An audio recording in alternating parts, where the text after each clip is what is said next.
Olá pessoal, tudo bom? Hoje nós vamos falar sobre a obra O Livro das Religiões. O Livro das Religiões é um compêndio contendo vários tipos de religião. Existem algumas religiões bastante exóticas e outras bastante complexas, até mesmo. Além das religiões que nós conhecemos no mundo ocidental, que é o cristianismo, o judaísmo e o islamismo, existem várias outras religiões, né, que nos fazem perceber a complexidade do mundo em que nós vivemos, tá? E algumas religiões, por exemplo, no caso do judaísmo, por exemplo, o judaísmo, ele é uma religião que ele se subdivide hoje em dia em vários grupos, né, várias ramificações. E o cristianismo é o que tem mais ramificações.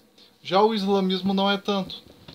No judaísmo, nós temos o judaísmo ortodoxo, que a gente já abordou aqui quando a gente tratou sobre aquela obra A Lei de Deus contra a Liberdade dos Homens, do Jean-Louis Schlegel.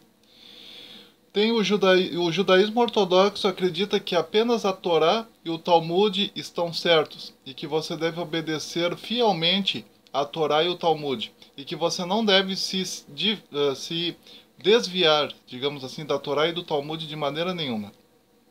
A Torá é a lei de Deus, segundo a tradição judaica. É também o nome dos 5 primeiros livros da Bíblia: Gênesis, Êxodo, Levíticos, Números e Deuteronômios. Chamados também de, na língua hebraica, Bereshit, que seria o livro de Gênesis, que na tradução hebraica Bereshit significa no princípio. Shemot é aquilo que na Bíblia cristã é chamado de livro de Êxodo, mas na língua hebraica Shemot tem o significado de estes são os nomes, porque é assim que o livro começa. Vaikra seria o livro de Levíticos na Bíblia cristã, na língua hebraica é Vaikra. Depois você tem o livro Bamidbar, que seria o livro de Números, que traduzido Bamidbar significa no deserto, na língua hebraica. E você tem o livro de Devarim, que seria o livro de Deuteronômio na Bíblia cristã. Devarim é uma palavra de origem hebraica que significa palavras, né? Dabar. Dabar em hebraico quer dizer palavra, e Devarim ou Dabarim significa palavras. Lembrando também que na tradição judaica se diz que Moisés, ou chamado também de Moshe Rabbeinu, que traduzido do hebraico significa Moisés, nosso mestre, Moshe Rabbeinu teria sido o autor desses 5 primeiros livros da Bíblia, tanto da Bíblia judaica quanto da Bíblia cristã. Esses 5 primeiros livros da Bíblia são chamados na teologia cristã de Pentateuco. Pentateuco significa 5 volumes, traduzido da língua grega para a língua portuguesa. E, na época, né, se colocavam esses 5 livros dentro de um estojo. Eram 5 pergaminhos, né, porque na época era papiro, não era nem pergaminho, eram papiros. Se colocava esses 5 papiros dentro de uma espécie de estojo grande, né, dentro de uma espécie de vaso ou algo do tipo. E os gregos mais tarde chamaram aqueles 5 volumes de Pentateuco, que traduzido da língua grega para a língua portuguesa é 5 volumes. Já na língua hebraica eles são chamados de Torá. Torá, que é uma palavra hebraica que significa lei. Lei, norma, regulamento, tem essa ideia. Segundo a tradição judaica, Deus deu a Torá para Moshe Rabbeinu no Monte Sinai. Tá? Só que a Torá, digamos assim, ela é um conjunto de leis, mas que não explica absolutamente nada de como praticá-las. Por exemplo, ela é um conjunto muito mais de categorias de leis do que de leis propriamente dita. Ela é muito mais uma espécie de conjunto de sugestões do que um conjunto de leis propriamente dita. Então, por exemplo, na Bíblia hebraica, por exemplo, tu tem a palavra hebraica para honrar pai e mãe, por exemplo, mas não diz o que significa honrar pai e mãe. Tá? Nos 10 mandamentos, também chamado de decálogo, que traduzido significa as 10 palavras, nos 10 mandamentos que Deus teria dado para Moisés no Monte Sinai, não está claro o que significa honrar pai e mãe. Alguém pode achar que honrar pai e mãe é tratar o pai e a mãe como se fossem deuses. Algum outro pode achar que honrar pai e mãe significa simplesmente atirar a mãe ou o pai numa espécie de asilo. Outro já pode achar que honrar pai e mãe é enviar para outro filho, os pais depois que os pais envelhecem. Outro já. Enfim, aí as pessoas ficariam divagando, dando a sua opinião sobre o que é isso. Na Torá também está escrito que quando você estiver colhendo espigas, né, de uma árvore, você deveria de deixar cair algumas espigas para que as pessoas pobres pudessem ir lá e pegar as espigas da tua plantação, porque na época não existia cerca, não existia nada nas casas, era apenas a casa e a plantação, aberto assim. Então, qualquer pessoa podia entrar naquela plantação e ver aquela plantação. Enfim, era proibido você roubar, né, a fruto da plantação de outra pessoa, então eles nem se atreviam a entrar numa plantação alheia e roubar. Mas havia uma lei de Deus que dizia para o indivíduo que plantou aquelas plantas que que os frutos daquelas plantas que caíssem no chão pertenciam aos pobres. Não era para o proprietário daquelas terras pegar aqueles frutos ou até mesmo aquelas espigas. Era para eles deixarem cair no chão e os pobres pegarem e levarem para casa e fazer sopa ou enfim, levar para casa e usar como alimento. Só que o que acontecia? Sempre tinha os espertos, tá? Que de alguma maneira eles eles faziam com que não caísse nenhum tipo de espiga nem nada. Aí os pobres naquele local não tinham o que pegar, entendeu? Ele levava todos os frutos que ele havia colhido na sua plantação, ele levava para casa e vendia, revendia, fazia o que queria com aquilo ali, porque afinal de contas aquela propriedade era dele mesmo, e ele não deixava cair absolutamente nada para os pobres. Já outros eram muito patetas e deixavam cair um número muito grande de espigas, a ponto de mais tarde nem mesmo eles terem nenhum benefício com a sua própria plantação, porque eles deixavam cair um número muito grande de espigas, e aí, segundo a lei judaica, as espigas que caíam pertenciam aos pobres e não ao proprietário. Então, o que Deus fez para resolver essa situação? Deus teria dito para o Moisés, né, e o Moisés teria passado essa informação adiante, embora não esteja na Torá isso, mas foi passado adiante, tá, de Moisés para Josué, de Josué para os profetas e dos profetas para o Sinédrio judaico, Sanhedrin, né, o Sinédrio judaico, que é uma espécie de local onde ficam os juízes e rabinos do povo judeu, informações de como obedecer essa lei na prática. Aí o que aconteceu? Eles criaram uma regra que é a seguinte: um número X de espigas da plantação, né, um número total de espigas da plantação pertencem ao proprietário. E um número total de espigas que cair no chão pertencem aos pobres. Então, seria mais ou menos o seguinte: se caírem, vamos supor, se a tua plantação gerar 200 espigas, vamos supor, um número X dessas espigas pertence aos pobres, independente dessas espigas caírem ou não. Um número X dessas espigas vai sempre pertencer aos pobres. Um número Y de espigas vai pertencer sempre ao proprietário daquela plantação. Esse foi o jeito judaico de resolver o problema. Então, por exemplo, mesmo que caia alguma espiga, os pobres não têm autorização, segundo eles, de pegar absolutamente nada.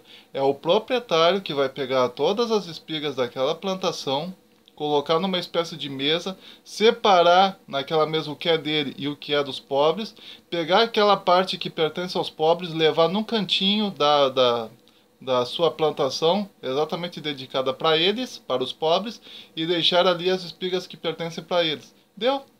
E foi dessa maneira que os judeus resolveram esse problema, dentro da própria Torá. Segundo eles, foi Deus que teria revelado isso para Moisés. Da mesma maneira, o que significa honrar pai e mãe? Aí os judeus resolveram, Deus teria conversado com Moisés sobre isso e dito para Moisés: honrar pai e mãe, eu considero como honrar pai e mãe tal coisa. E aí eles passaram essa informação adiante, né? Moisés passou essa informação para o Josué, que foi o sucessor de Moisés, e também passou essa informação para o sumo sacerdote Arão e para os levitas, e essa informação foi passando adiante, e mais tarde eles resolveram escrever essa informação do que significa verdadeiramente honrar pai e mãe, bem como do que se deve fazer no caso da plantação de espigas, bem como de várias outras questões complexas. Eles resolveram unir todas essas informações orais, passadas oralmente de pai para filho, resolveram unir tudo isso dentro de um conjunto de livros chamado Talmud. Tá? A palavra Talmud vem do hebraico, que tem a ideia de aluno. Tanto é que Talmidim significa alunos, discípulos, alunos. Por quê? Porque os alunos se sentavam e ouviam as palavras do sábio rabino, que tinha essas informações e passava oralmente adiante. Então, o nome do livro em que ficou armazenado de maneira escrita todas essas informações de como se deve obedecer à lei de Deus, à luz do judaísmo, à luz da revelação que o próprio Deus teria dado a Moisés, foi chamado isso de Talmud. Hoje em dia o Talmud tem mais de 20 volumes, né? É um conjunto de livros gigantesco. É uma biblioteca inteira só de Talmud. Tem o Talmud babilônico e tem o Talmud de Jerusalém. O Talmud babilônico é considerado o mais completo porque o Talmud de Jerusalém não foi terminado, né? Houve muita perseguição em Jerusalém, os romanos expulsaram os judeus de lá, então o Talmud de Jerusalém hoje em dia é considerado incompleto. O Talmud babilônico é o que mais é conclusivo. O Talmud de Jerusalém é mais filosófico, já abre várias possibilidades de interpretação. Já o Talmud da Babilônia já é mais completo. Porque ali, na Babilônia, os judeus se fixaram por bastante tempo, sem perseguições, né? E eles também conseguiram, de alguma maneira, criar verdadeiros círculos filosóficos lá dentro.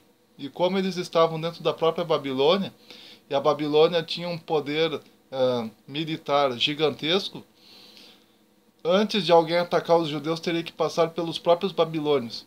É irônico, porque os babilônios tiraram os judeus da terra deles, da terra prometida, da terra dos judeus, levaram para a Babilônia, e se por um lado os judeus estavam de alguma maneira exilados na Babilônia, por outro lado, enquanto eles estivessem ali na Babilônia, eles eram considerados responsabilidade dos próprios babilônios. Então, se por um lado eles estavam presos, por outro lado eles também estavam protegidos ali dentro. Por isso que grande desenvolvimento intelectual judaico se deu dentro da Babilônia. A questão dos escribas, a questão dos primeiros filósofos judeus, tudo isso se deu com bastante força e bastante evidência na Babilônia. Já em Jerusalém não foi tanto porque Jerusalém estava sempre sendo atacada por algum povo inimigo, então os judeus de Jerusalém já tinham mais dificuldade para lidar com essas questões. E interessante também que os romanos mais tarde, né, depois que os babilônios devolveram o povo judeu para sua terra natal, mais tarde os romanos passaram a se apossar da terra de Israel. Os judeus mais tarde foram expulsos da terra de Jerusalém, né, e de Israel de alguma maneira como um todo, houve a chamada diáspora. E aí nesse momento foi quando que os judeus, com medo de perder a sua herança intelectual, a sua herança religiosa, resolveram se reunir, estabeleceram um cânon dos textos sagrados, né, porque não existia ainda um testamento judaico, um antigo testamento, como os cristãos chamam, naquela época. Naquela época havia um conjunto de livros soltos, né? Cada pequena comunidade considerava sagrado um número X de livros. Por exemplo, os samaritanos, que era uma mistura de judeus com assírios, a quem o povo judeu detestava, porque eles eram uma espécie de mistureba de sangue, né? Os samaritanos, eles consideravam sagrado na religião deles apenas a Torá, né? Nem os demais livros do Antigo Testamento não eram considerados sagrados, era só a Torá. Então não havia para eles nenhum dos livros do Antigo Testamento e nem muito menos o Talmud babilônico.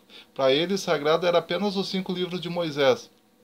E mesmo assim a Torá dos samaritanos tinha algumas alterações. Por exemplo, na Torá dos samaritanos, quem foi quase sacrificado por Abraão não foi Isaac, sim Ismael. Na Torá dos samaritanos, nos 10 mandamentos, está escrito que Deus teria ordenado os judeus para construir um templo no Monte Gerizim, algo que a lei de Deus jamais havia dito na Torá dos judeus mesmo, que era a Torá chamada de Torá Torá oficial, digamos assim. Já na Torá dos samaritanos, né, havia essas diferenças, essas pequenas nuances. Então, o que aconteceu? O que aconteceu foi que os judeus não aceitaram a Torá dos samaritanos, eles ficaram apenas com a sua Torá oficial, e até hoje existe essa competição na terra de Israel, porque os samaritanos existem até hoje. Os samaritanos hoje em dia são uma população muito pequena, são quase que uma espécie de aldeia, perto daquilo que eles foram no passado. Então eles são só uma aldeiazinha lá, mas até hoje eles têm a Torá deles lá separada daquela Torá dos cristãos e dos judeus. Então, quer dizer, as religiões elas têm muitas essas questões das ramificações, né?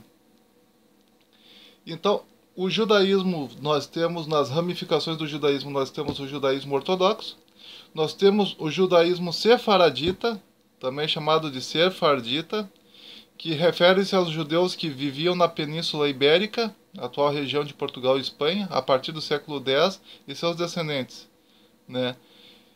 Eles conviveram pacificamente com cristãos e muçulmanos na Península Ibérica por séculos. No entanto, após a conquista cristã da Espanha em 1492, lembrando que 1492, quando os cristãos definitivamente conquistaram a Espanha, foi exatamente nesse período que a América foi descoberta por Cristóvão Colombo, né, 1492. Quando então houve a conquista cristã da Espanha em 1492 e a conquista cristã de Portugal em 1497, os sefaraditas que resistiram à conversão ao cristianismo foram expulsos ou mortos por decreto cristão e fugiram para a África do Norte, Itália, França, Inglaterra, Holanda, Império Otomano e até para as Américas, né? Então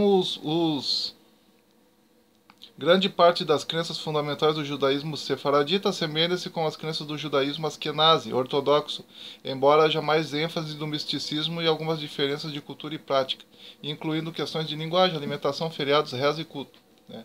Depois tem também o judaísmo racídico, que é o judaísmo que vem da palavra Hassid, que significa devoto. É uma ramificação do judaísmo ortodoxo que enfatiza o relacionamento místico com Deus. No Brasil, né, o movimento racídico é muito famoso por causa do Rebbe de Lubavitch, né, que dizia, né, no século XX que o Messias viria em breve, que na verdade o Messias já está entre nós, embora não tenha se revelado de maneira plena, mas que nós devemos nos preparar para o Messias o mais rápido possível, e ele acabou criando uma espécie de movimento missionário, né, judaico. Então os judeus do movimento racídico, mais precisamente os discípulos do Rebbe de Lubavitch, hoje em dia eles estão no Brasil fazendo novos convertidos, tanto ao judaísmo, né, como judeu prosélito, digamos assim, como também Bnei Noah, que seria um indivíduo que resolve obedecer às 7 leis, né, que Deus, segundo a tradição judaica, teria dado a Noé, para que os descendentes de Noé, não judeus, obedecessem essas 7 leis.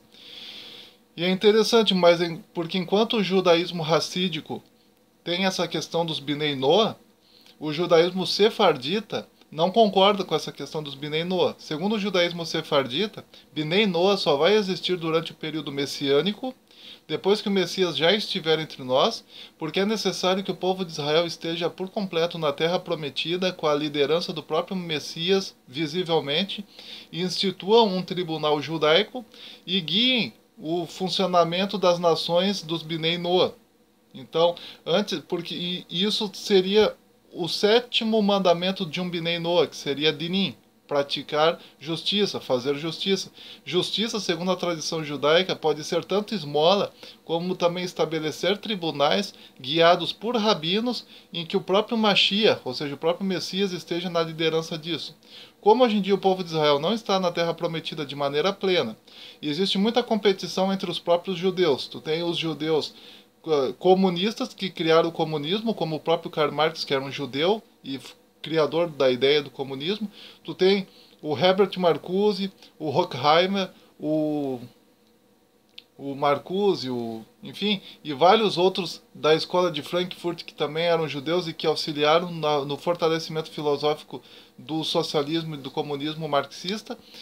E, por outro lado, tu tem judeus capitalistas como o Carl Laemmle, que criou a Universal Studios, que é uma empresa cinematográfica de Hollywood. Tu tem os irmãos Bros, né, Warner Bros., que eram dois judeus que criaram a empresa hollywoodiana Warner Bros. Tu tem os judeus que criaram a Fox Studios, né, que é famosa por causa dos Simpsons e por causa do Futurama, por exemplo. Tu tem judeus que criaram a MGM, né, que eram judeus que criaram a MGM Studios, famosa pelo Tom e Jerry, pelo Bacamarte e Chumbinho, enfim, por vários desenhos animados antigos e até por filmes. Então, muitos dos filmes que você assistiu na sua vida foram filmes criados por judeus, porque as empresas que criaram esses filmes eram empresas criadas e mantidas por judeus. Judeus de lá de 1912 que criaram essas empresas e foram passando a presidência dessas empresas de geração a geração a seus descendentes ou a outros judeus com os quais eles mantinham muita amizade. Então é sempre de um judeu para outro, né? Dificilmente um judeu vai passar a sua empresa para um não judeu, porque a prioridade deles é o povo deles. Então o que acontece? Os judeus de Hollywood, eles praticamente criaram a cultura norte-americana capitalista, né, apresentada nos filmes e desenhos animados. E por outro lado, tu tem judeus da Alemanha, da época da escola de Frankfurt na Alemanha, que criaram, né, o socialismo filosófico, como nós temos aí, a ideia do comunismo mais filosófica e menos política que nós temos aí. Então, quer dizer, se todos esses judeus fossem para Israel hoje, né, judeus que são discípulos dos membros, digamos assim, discípulos da filosofia da escola de Frankfurt, e tu levar judeus para a mesma terra de Israel que sejam adeptos das filosofias apresentadas por Hollywood, né, que seria o capitalismo, então tu vai ter uma briga, uma guerra civil de judeu contra judeu. Né? Então, hoje em dia, colocar todos os judeus na terra de Israel seria burrice até mesmo, porque eles iam brigar entre eles. Alguns judeus iriam querer capitalismo, alguns judeus iriam querer socialismo, alguns judeus iriam querer algo mais místico. Então, quer dizer, ia ter uma briga entre eles mesmo. Eles não iam se dar bem juntos, morando no mesmo solo. Então, o milagre que o Messias vai ter que fazer para ajeitar tudo isso vai ser um milagre formidável. Tá? Então, hoje em dia, não tem como tu ter Bnei Noah, segundo o judaísmo sefaradita. Já o judaísmo racídico diz que sim, que deve haver Bnei Noah sim, que os judeus devem sim promover o surgimento de cada vez mais Bnei Noah sim, e que o Messias já está entre nós, mas ainda não se revelou, seja na sua forma espiritual, seja na sua forma física. E que os judeus devem, no movimento racídico, principalmente os discípulos do Rebbe de Lubavitch, devem se comportar como missionários do judaísmo.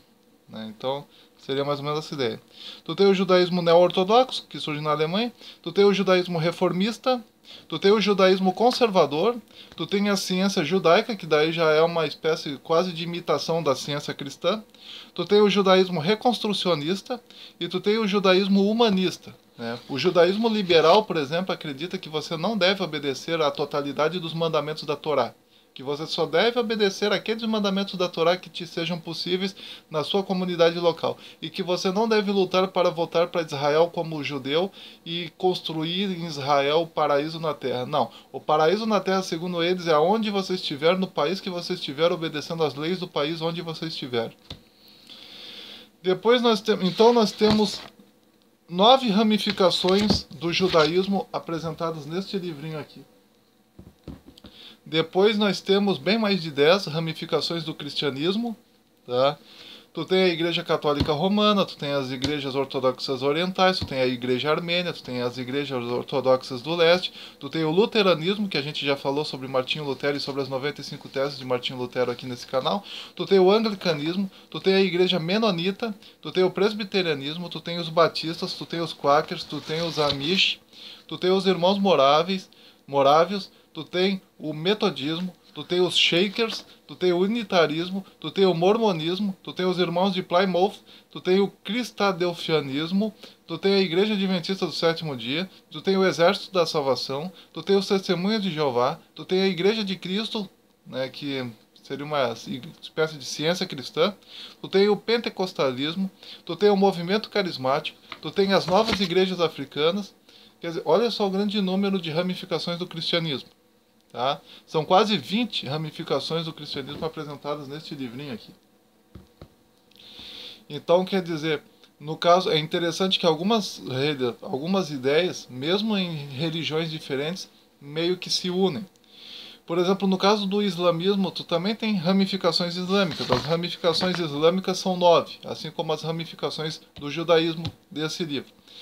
Tu tem no islamismo o islamismo sunita, o islamismo xiita, os cariditas, tu tem o ismaelismo, tu tem os drusos, tu tem o sufismo, tu tem o Ahmad, tu tem o salafismo e tu tem a nação do Islã. Tá?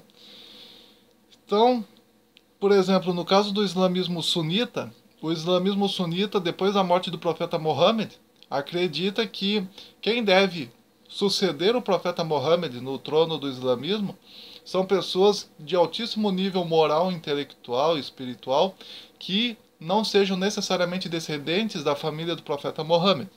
Já o islamismo xiita acredita que quem deve se assentar no trono do islamismo são só indivíduos que sejam da mesma família do profeta Mohammed, descendentes diretos, sanguíneos da família do profeta Mohammed.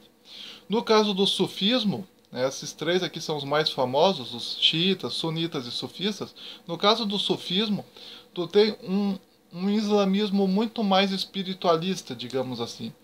Os membros do sufismo falam em línguas estranhas, profetizam, pronunciam várias vezes a palavra Allah, Allah, Allah, até entrar em estado de êxtase, de transe, enfim, como se fosse uma espécie de hipnose. Meditam sobre os 99 nomes de Allah e praticam vários outros tipos de misticismo, né? Interessante que no islamismo tu tem o sufismo, no cristianismo tu tem o movimento pentecostal, no caso dos evangélicos, e o movimento carismático, no caso dos católicos, e no judaísmo tu tem o movimento Hassidim, né? O movimento racídico, né? O que que tu olha assim, apesar de um ser do judaísmo, o outro ser do cristianismo e o outro ser do islamismo, tu olha esses grupos assim, como o judaísmo racídico, o movimento pentecostal, o movimento carismático católico e o movimento sufista, e tu vê que esses quatro grupos, apesar de diferentes religiões, os quatro falam em línguas estranhas, pronunciam versículos da Bíblia para se aproximar mais de Deus, no caso do cristianismo, ou pronunciam palavras no caso da Torá, no caso do judaísmo, ou pronunciam palavras de Alá, ao Corão, no caso do islamismo, e esses diferentes grupos eles entram em estado de transe, de êxtase, falam em línguas estranhas, profetizam, coisa assim. É bem interessante isso. Apesar de diferentes religiões, eles se manifestam praticamente da mesma maneira, né? Por que então eles brigam tanto? É porque a sua religião é a errada e a do fulaninho é a certa. É sempre assim. Esse é o motivo pelo qual eles brigam tanto. Então, no caso, antes que alguém diga, ah, mas toda religião tem isso, toda religião tem isso de você achar que apenas a sua religião é a certa e a religião dos outros é a errada, na verdade não. Existem religiões que, de fato, pregam que toda religião leva a Deus. Sim, por mais maluco que possa parecer isso, ou por mais diferente que possa parecer isso, existem religiões que dizem que toda religião leva a Deus. Tá? Uma dessas religiões é aquela fundada pelo Baha'u'lláh, tá? Ou seja, a chamada fé Bahá'í. Tá? A fé Bahá'í acredita verdadeiramente que todo credo religioso, seja cristianismo, seja islamismo, seja judaísmo, seja budismo, seja o que for, toda religião leva a Deus, segundo a fé Bahá'í. Você se pergunta, bom, mas se eles dizem que toda religião leva a Deus, então por que que as pessoas vão se tornar adeptas da religião deles? É irônico, mas a resposta que eles te dão para isso é: se nós acreditamos que toda religião leva a Deus, não importa a religião na qual você for entrar, você já estará fazendo parte da nossa religião, porque de alguma maneira todas as religiões são a nossa religião. Então, dessa maneira, eles te dão uma espécie de checkmate, né? E depois eu vou explicar por que que eles dizem isso. Existe um outro movimento religioso também, que acredita que toda religião leva a Deus, que é chamado de movimento unitário universalismo, tá? Esse movimento, ele seria como se fosse a mesma fé Bahá'í, só que com uma linguagem mais atual, digamos assim. É uma espécie de igreja cristã, enquanto que a fé Bahá'í é algo mais islâmico, digamos assim, algo mais hindu também. Já no caso dessa outra religião que eu estou falando aqui, o unitarismo universalista, já é algo mais cristão. Ou seja, são cristãos que admitem que toda religião leva a Deus. Tá?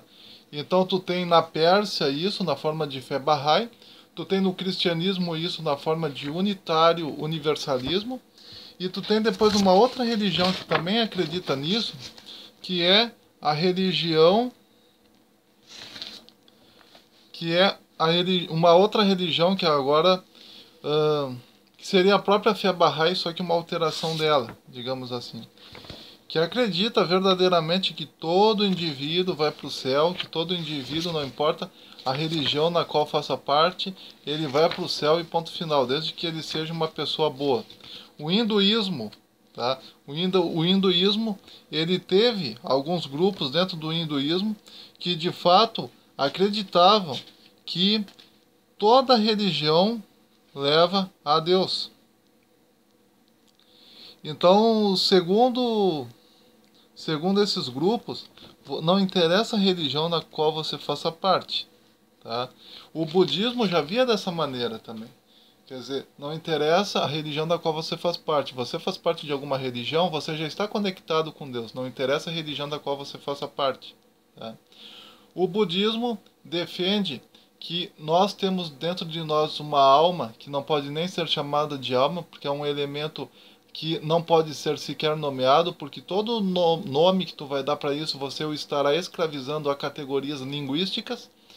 Então, por exemplo, é uma parte de nós que não pode ser mudada, é algo que é imutável. Não é o seu nome, porque o seu nome pode ser mudado e mesmo assim você continuar sendo quem você é. Não é a cor da sua pele, porque a cor da sua pele também pode ser mudada e você continuar sendo quem você é. Não é o seu sexo, porque o seu sexo pode ser mudado e mesmo assim você continuar sendo quem você é. Não é, digamos assim, partes do seu corpo, porque todas as partes do seu corpo de alguma maneira podem ser mudadas e você continuar sendo quem você é, segundo o budismo. Isso eu estou falando segundo o budismo. Segundo o budismo, há uma parte de nós que não pode ser mudada. Essa parte de nós que não pode ser mudada é uma emanação divina, tá? Ou seja, é uma espécie de como se Deus fosse uma chama, como se Deus fosse uma chama e essa emanação divina fosse uma faísca saída dessa chama. A faísca tem todas as características da chama e a faísca pode gerar um fogaréu tanto quanto a própria chama pode gerar um fogaréu. E a faísca tem todas as características da própria chama. O que diferencia a faísca da chama é a manifestação da faísca. A faísca é menor do que a chama. Então a nossa alma, embora não possamos chamá-la de alma, né, porque ela é inominável, ela não pode ser nomeada, mas a nossa alma, digamos assim, ela é uma emanação divina, ela brota de Deus e ela, de alguma maneira, ela permanece mesmo com a morte do nosso corpo. E ela reencarna tantas vezes quantas forem necessárias para o aprendizado dela e o aperfeiçoamento dela e o aprendizado daquilo que ela de fato é. Segundo o budismo, você não reencarna tanto por causa dos seus pecados, por causa dos seus erros. Você reencarna mais até você descobrir quem você é. No dia em que você descobrir, não apenas a nível intelectual, como também a nível emocional, a nível sentimental, a nível sensorial, que você é essa alma, tá? E você vivenciar esse conhecimento na prática, no seu dia a dia, não se apegando a absolutamente nada, então você chega facilmente ao nirvana. Você não mais será escravo da roda de samsara, você poderá atingir o nirvana, atingir o estado búdico. Tá? Então, quer dizer, todas essas religiões, tá? Elas acreditam, eu não falei aqui nem do Tao Te Ching, né, do Lao Tse, nem dos Analetos de Confúcio, né, porque o vídeo já está ficando bem longo, mas uma das coisas que eu observei em todas essas religiões é o seguinte: Após ter lido toda essa obra, pude ver que todas as religiões baseiam-se em dois aspectos: o aspecto teórico e o aspecto prático. O aspecto prático é o mesmo em todas as religiões. Ou seja, todas as religiões que estão registradas neste livro aqui, no livro das religiões, até mesmo aquelas religiões mais, digamos assim, primitivas, que apenas grupos separados da sociedade, dentro de uma floresta, digamos assim, é que praticam, tá? Mesmo essas religiões mais afastadas da civilização ocidental, elas têm esses mesmos aspectos práticos que eu vou falar agora: amar ao próximo e a si mesmo, e ter um momento de reflexão ou de orações. Toda religião na prática se baseia nisso. Tá? Se você vê um grande número de religiões, um número grande, gigantesco de representantes de diferentes religiões sentadas em um mesmo salão, tá? Líderes de todas as religiões sentados no mesmo salão, e você pegar um microfone e gritar bem alto: quem aqui acha que devemos amar ao nosso próximo e não nos vingar de nada que o nosso próximo nos faça, e devemos ser bons a todas as pessoas sem olhar a quem? Apenas ver o aspecto positivo das pessoas. Levantem a mão. Todas as pessoas de todas as religiões que estão ali levantariam a mão imediatamente. Então, no aspecto prático, todas as religiões são iguais. Todas elas defendem a ideia do amor ao próximo. Até mesmo religiões modernas, como a teosofia, o satanismo, o esoterismo. Todas essas religiões, mesmo as religiões mais modernas, defendem a ideia de que você tem que amar ao próximo como a si mesmo, de que você não deve fazer mal a ninguém, de que mesmo que a pessoa muitas vezes faça algum mal a você, você não deve se vingar, você deve perdoar, porque a ofensa daquele que xinga prejudica mais a si próprio do que aquele que recebe o xingamento. Então, tanto é que existe um ditado budista que diz que quando você xinga uma pessoa, quando você ofende uma pessoa, quando você fala mal de uma pessoa, ou quando você ataca visivelmente, fisicamente ou verbalmente uma pessoa, é como um homem que está pegando uma brasa na mão e atirando no rosto da outra pessoa. A outra pessoa pode até se desviar e a brasa não pegar nela, mas a sua mão vai se queimar sem dúvida alguma. Então, quando você xinga uma pessoa, a outra pessoa pode até nem dar bola para o seu xingamento, nem considerar o seu xingamento como sendo xingamento, mas aquilo vai atingir você mesmo, de alguma maneira. Você mesmo é que vai se irritar, você mesmo é que vai plantar sementes de ódio dentro da tua própria alma. Essa é a visão, né, que as religiões, seja cristianismo, seja judaísmo, seja islamismo, seja budismo, seja hinduísmo, seja movimento Bahá'í, seja o que for, todas as religiões elas dizem isso na prática. O aspecto prático de todas as religiões, ou a teologia prática de todas as religiões, é esta: amar ao próximo como a si mesmo. O que faz então com que as religiões briguem tanto entre si? É o aspecto teórico.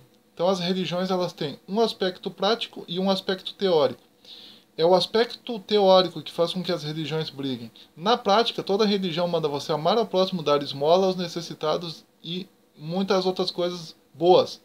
Mas na teoria, o que vai levar você a agir e ajudar ao próximo são os aspectos teóricos da religião. E é nos aspectos teóricos da religião que você tem os problemas. Por exemplo, o cristianismo diz que Jesus é o Messias.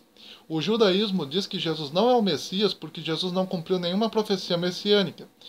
O cristianismo se defende dizendo que Jesus não cumpriu profecias messiânicas, mas ele cumpriu apenas algumas para aquele período de tempo, e que ele vai voltar de novo e vai cumprir o resto que ele ainda não cumpriu. Já o islamismo vai dizer que cristãos e judeus estão errados, cristãos estão certos quando dizem que Jesus é o Messias, judeus estão certos quando dizem que Deus se revelou ao profeta Moisés no Monte Sinai, mas Jesus não era Deus, né? Algo que o cristianismo admite. O cristianismo diz que Jesus é Deus, que Jesus é a segunda pessoa da Santíssima Trindade. Os muçulmanos vão dizer que Jesus era o Messias, sim, mas que ele não era Deus e que não precisava ser Deus para ser o Messias. Então você vai ter essa briguinha entre cristianismo, judaísmo e islamismo. Você pergunta para judeu, você deve amar ao próximo segundo o judaísmo? Ele vai dizer sim. Você pergunta para um cristão, você deve amar ao próximo segundo o cristianismo? Ele vai dizer sim. Você pergunta para um islâmico, você deve amar ao próximo segundo o islamismo? Ele vai dizer sim. Então por que eles brigam entre si? É por causa desse aspecto teórico. O islâmico diz que Jesus é o Messias, mas que a Bíblia, Antigo e Novo Testamento foram adulterados ao longo do tempo. O cristão vai dizer que Jesus é o Messias e não apenas o Messias, mas o próprio Deus encarnado. E vai dizer que os seus textos sagrados são sagrados e vai pegar até textos datados do século II e III para justificar que os seus textos neotestamentários são comprovados cientificamente. Já o judeu vai dizer que cristãos e muçulmanos estão errados porque Deus se revelou visivelmente apenas ao profeta Moisés na presença de uma multidão inteira. Então todos os filhos de Israel que estavam no Monte Sinai com Moisés viram Deus falando com ele, e que o judaísmo foi a única religião que pode dizer que uma nação inteira viu Deus e ouviu Deus ao mesmo tempo. Já o cristianismo e o islamismo se baseiam em religiões de pessoas que tiveram manifestações divinas escondido da comunidade.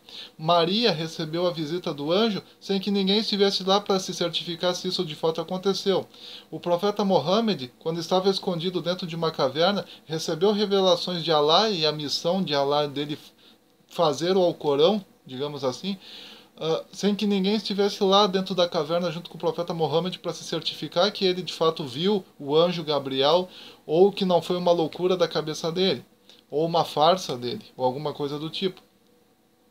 Então os judeus vão dizer: nós somos o único povo que Deus escolheu ao vivo no Monte Sinai. Vocês cristãos e vocês muçulmanos e vocês budistas, porque os budistas acreditam que o Buda, o Siddhartha Gautama, recebeu a iluminação durante uma noite quando estava debaixo da árvore Bodhi, né? Então ninguém estava lá para ver se ele recebeu a tal da iluminação ou não. Então os judeus vão dizer: vocês cristãos, islâmicos, budistas, enfim, vocês estão todos errados, nós é que estamos certos, porque nós temos a religião que o próprio Deus se revelou, e vocês cristãos admitem que Moisés de fato recebeu as revelações de Deus, que nós também dissemos que nós, né, que estávamos lá com Moisés, recebemos enquanto povo. Vocês muçulmanos também afirmam que Moisés recebeu as revelações de Deus no Monte Sinai e deu a nós enquanto povo de Israel. Em outras palavras, vocês são testemunhas de que nós estamos certos. Se vocês quiserem irem para o céu conosco, ou receberem as recompensas futuras, seja o céu, seja aqui na terra, enfim, vocês vão ter que se unir a nós, vocês vão ter que ou se tornar Bnei Noah, ou se sentirem no coração de se tornarem judeus, mas não tentem fazer uma religiãozinha separada de nós, vocês não vão conseguir. Então eles começam a brigar entre eles, entendeu? Por causa desses aspectos teóricos. Então, o que faz com que as religiões briguem é sempre os aspectos teóricos, nunca o aspecto prático. O aspecto prático de toda religião é: você deve obedecer aos seus superiores, amar o seu próximo como a si mesmo, e é isso. Entendeu? Geralmente nas religiões eu vi 7 elementos, tá, para o surgimento das religiões. A religião, seja ela qual for, ela surge obedecendo essas 7 regras. Primeiro, surge alguém enviado por Deus ou por alguma força superior que aquela comunidade considere e cria uma religião. Segundo, este alguém passa por situações heróicas, segundo as tradições daquela religião, passa por situações heróicas em que quase perde, mas vence no final. Terceiro, mais tarde, após a morte deste fundador, surgem representantes dele que mantêm aquela tradição religiosa viva, e que alguns até morrem por amor àquela religião. Quarto, o povo daquela religião começa a se afastar da simplicidade original daquela religião, porque muitas pessoas ricas começam a aderir, muitas pessoas com conhecimento filosófico começam a aderir àquela religião, começam a trazer inovações naquela religião, e aí eles vão se afastando da simplicidade original do fundador e da religião no início dela. Quinto, surge algum reformador que vai tentar fazer aquela religião voltar à simplicidade original. Sexto, vão surgir vários reformadores mais tarde que criarão várias seitas dentro daquela religião. E, por último, vão surgir grupos místicos e grupos mais políticos, digamos assim, que os grupos místicos vão valorizar mais aspectos místicos e misticismo e esoterismo e coisas do gênero dentro daquela religião, e grupos mais políticos vão se agarrar mais às questões, digamos assim, da letra daquela religião, os ensinamentos literais daquela religião e os estudos e cursos relacionados àquela religião. E é assim que surgem e se desenvolvem as religiões. Embora não seja uma regra geral, porque às vezes alguns desses pontos podem ser alterados de acordo com o local, né? Mas em regra, né, costuma-se sempre surgir as religiões e se desenvolver desta maneira, obedecendo esses 7 princípios que eu mencionei.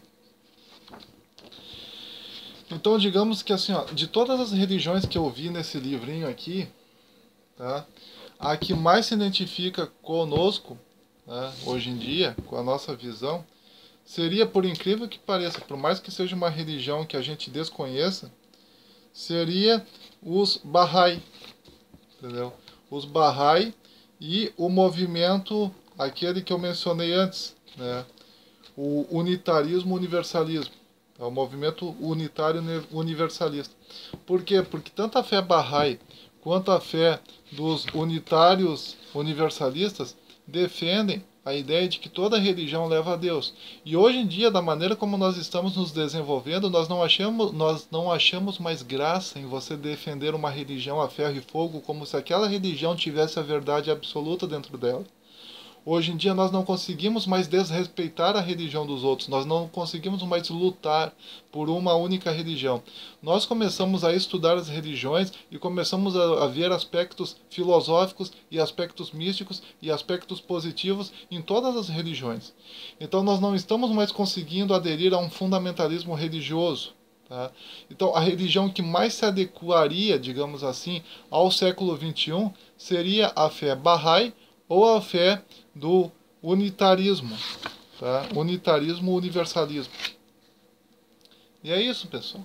Então, vejam que... E eu não abordei nem metade desse livrinho aqui, tá? Porque no início as religiões eram bem simples.